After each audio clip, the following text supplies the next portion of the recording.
देखिए, सबसे पहले मैं आपके चैनल का स्वागत करता हूं, क्योंकि आपके चैनल के माध्यम से सभी लोगों को पता चलता है भी सच्चाई क्या है। ये 10 की 10 सीटें नहीं जीतने जा रहे हैं, क्योंकि आज हरियाणा के अंदर ही नहीं सारे देश में, चाहे किसान हो, चाहे व्यापारी हो, चाहे नौजवान साथी हो और चाहे महिलाओं पर अत्याचार की बात हो, सभी दुखी और परेशान हैं। क्योंकि आए दिन ये जो भी लोग इनसे अपनी मांग मनवाने के लिए इनके पास जाता है, चाहे सरपंचों की बात लो, सरपंचों को किस प्रकार से लाठियों से इन्होंने पीटा, जो एक गांव के नुमाइंदा है और इज्जत से लोग उसको सरपंच चुनते हैं, उनको भी नहीं बख्शा उन्होंने। चाहे इन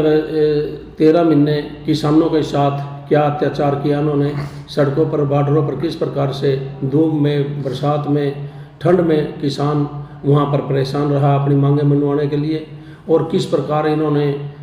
खिलाड़ियों को सरेआम लाठियों से, डंडों से किस प्रकार उनकी बेइज्जती करी, पीटा गया, और किस प्रकार आंगनवाड़ी वर्करों को इन्होंने पिछली अपनी मांगें मनवाने के लिए गई थी आंगनवाड़ी वर्कर, किस प्रकार उनको प्रताड़ित किया, परेशान किया, मार पिटाई की, और किस प्रकार इन्होंने गैस टीचरों के साथ बुरा व्यवहार किया गया, उन पर भी लाठियाँ भांजी गई कई जगह, और किस प्रकार से आज प्रदेश में आड़ती और किसान का एक मेल मिलाप कितना बढ़िया था वो भी इन्होंने ख़त्म कर दिया। आज आड़ती को भी बर्बाद करने पर तुले हुए हैं। जो 56 रुपये से उनकी आड़त घटा करके 46 रुपये कर दी। कपास और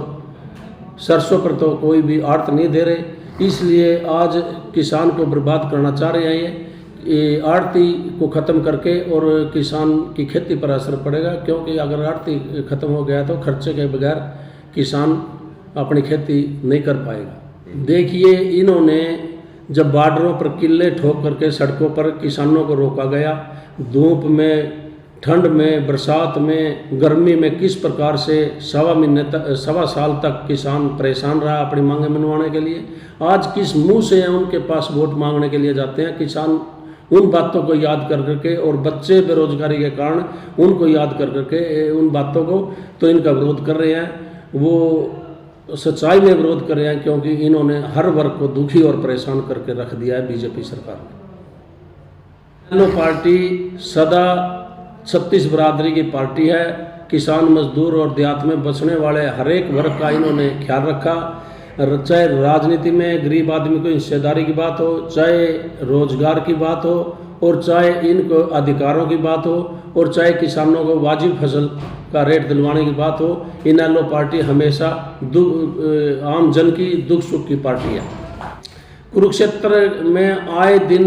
लोग भारी संख्या में इनेलो ज्वाइन कर रहे हैं, और चौधरी अभय सिंह चौटाला को ही एक ऐसा नेता मानते हैं विधानसभा के अंदर। चाहे किसान की बात हो, चाहे व्यापारी की बात हो, चाहे बेरोजगारी की बात हो, चाहे आम लोगों के हितों की बात हो,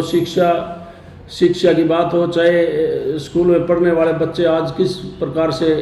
तंग और परेशान हैं, और किस प्रकार लोगों को दुखी किया जा रहा है, ये सब बातें आज चौधरी अभय सिंह चौटाला ही विधानसभा में उठा करके लोगों के दिल जीतने का काम कर रहे हैं।